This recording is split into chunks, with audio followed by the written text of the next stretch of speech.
My name is François Pelin. I'm executive director for the studio and senior producer on the new project.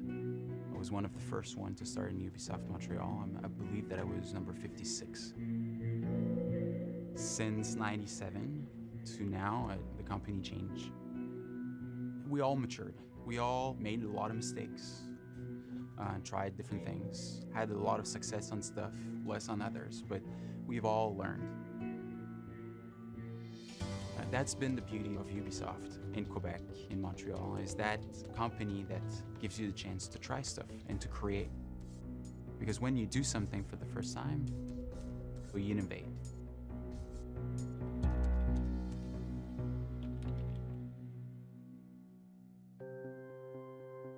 So these are actually quite old memories, you know.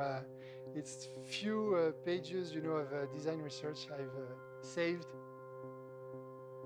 I remember the first time seeing AC1, it was mind-blowing. I've never seen, you know, a character touching the world in such a unique way. I've never seen a world that was so detailed and so rich. We had no engine, so we built our own engine from scratch. And all we had to go on was our taste. As you can imagine, when you don't have any specs, you're basically given a blank check. You can invent the world if you want, and we completely did invent the world. Like the amount of features that we had, the final game had 9 missions. The original game that we designed had 72. Assassin's Creed is about transporting people to a time that they can never really truly visit. The games have always had this really great sense of freedom, of exploring somewhere, of going to a historical context in these amazing looking worlds. I don't want the player just to focus on fight and action and look at the ground, you know. I want people to look up. It's an open world, so I want the people to wait for the sunrise. We saw this little prototype of naval combat that they were doing for AC3. We got super excited because it was beautiful, it looked fun, and I think this was the thing that kind of kicked off the idea that what if Assassin's Creed went into the golden age of piracy? For every game we try to bring new colors, new vibrant flavors. Brotherhood was really the sequel of Ezio. I mean, people love so much Ezio in AC2 that it was really good to see him again and to see how grown he was. He was a leader now, not this young man anymore. We wanted to be able to climb everywhere, to discover every places, but have like no limitation on the exploration. Being able to just do cool things with parkour. Me, I can't do that. I can't climb buildings and jump over rooftops. With AC3, we really showcased that the franchise can go anywhere. With the frontier, the snow. There's actually a full seasonal weather system.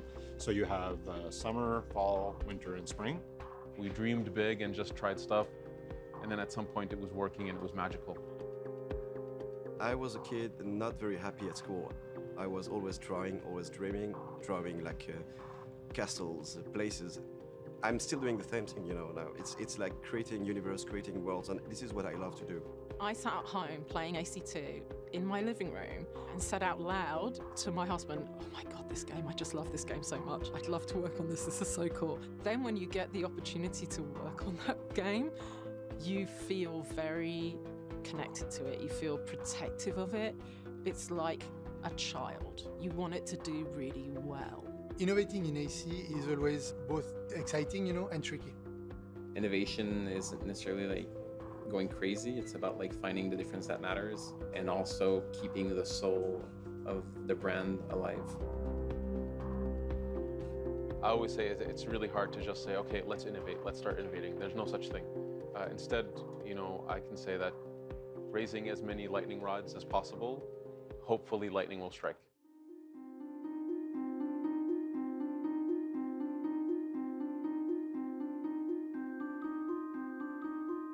Every year we take risks.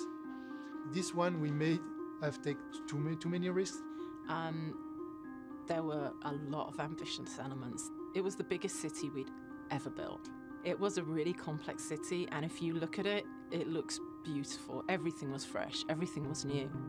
It was this huge ambition, which was amazing.